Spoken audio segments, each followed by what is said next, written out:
বিসমিল্লাহির রহমানির রহিম। আসসালামু আলাইকুম বন্ধুরা, কেমন আছো সবাই? আর এস কিচেনে সবাইকে স্বাগতম। প্রতিদিনের মতো আজকে নতুন আরেকটি রেসিপি নিয়ে হাজির হয়ে গেলাম। আজকের রেসিপি রুই মাছ ভুনা।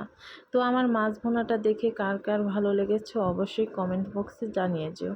তো চলো বকবক না করে মূল রেসিপিটা শুরু করা যাক। তো আমি কিন্তু সুন্দর করে মাছটাকে কেটে কুটে ধুয়ে পরিষ্কার করে পানি ঝরিয়ে নিয়েছি। এখন এখানে দিয়ে দেব হলুদের গুঁড়া আর দিয়ে দেব লবণ।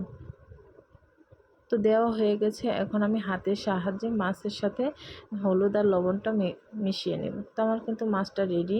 তো চুলোতে কড়াই বসিয়ে দিয়েছি। কড়াইটা কিন্তু ফুল হিটে গরম করে নিয়েছি আর আমি তেলটা ছেড়ে দিলাম। এখন তেলের ভিতরে মাছগুলো এক এক করে উল্টে পাল্টে ভেজে নেব। তো মাছটা কিন্তু এক পিঠে হয়ে গেছে, আরেক পিঠ ভেজে তারপরে মাছটাকে আমি উঠিয়ে নেব। তো দেখো আমার কিন্তু মাছটা হয়ে গেছে, যেহেতু ভুনা করব এজন্য একটু হালকা ভাজা করেছি। তো আমার সবটি মাছ কিন্তু ভাজা হয়ে গেছে। এখন ওই তেলে আমি রান্নাটা শেষ করে নেব।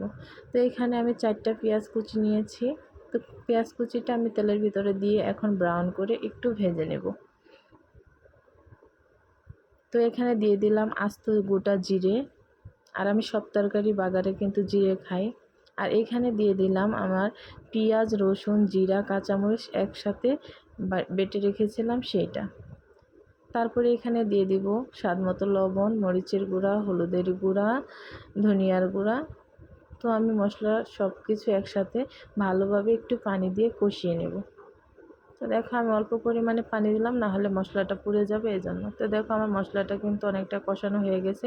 এখানে এখন আমি দিয়ে দিব কেটে রাখা টমেটোটা দিয়ে আরেকটু ভালোভাবে মশলাটাকে ঢাকনা দিয়ে ঢেকে আরও কিছুক্ষণের জন্য কষিয়ে নেব। তো দেখো আমার কিন্তু পুরোপুরি মশলাটা কষানো হয়ে গেছে। তো এখন আমি এখানে দিয়ে দিব পানি। যেহেতু মাছটা ভাজা, এখানে কমই পানি দিব, অল্প পানিতেই রান্না করব, যেহেতু মাছটা ভুনা করব এজন্য। তো পানি দিয়ে দিলাম, দিয়ে এখন বলক আসা পর্যন্ত অপেক্ষা করব। কিছুক্ষণের জন্য ঢাকনা দিয়ে ঢেকে রেখে দেব। তো দেখো আমার কিন্তু বলক এসে গেছে। তো এখন এইখানে আমি একটু লাড়া দিয়ে দেখে নেব যে আমার পানিটা কতটুকু আছে। তো এখন আমি এক এক করে মাছগুলো এখানে অ্যাড করে দেব। তো দেখো আমি কিন্তু এক এক করে সব কটা মাছ দিয়ে দিলাম।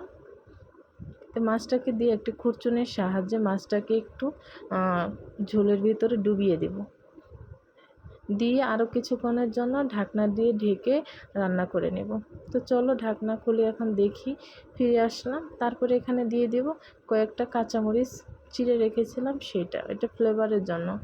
তো আমার কিন্তু তরকারিটা অলমোস্ট 70% হয়ে গেছে।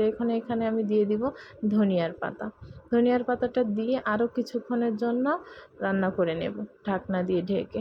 এইখানে কিন্তু খুরচুন দিয়ে লাড়া দিব না, এইখানে একটু হাত দিয়ে কড়াইটাকে ঝাঁকিয়ে তরকারিটাকে একটু লাড়াচাড়া করে নেব। তো আমার তরকারি হয়ে গেছে। এখন একটি সার্ভিং ডিশের বেড়ে তোমাদেরকে দেখিয়ে দিচ্ছি।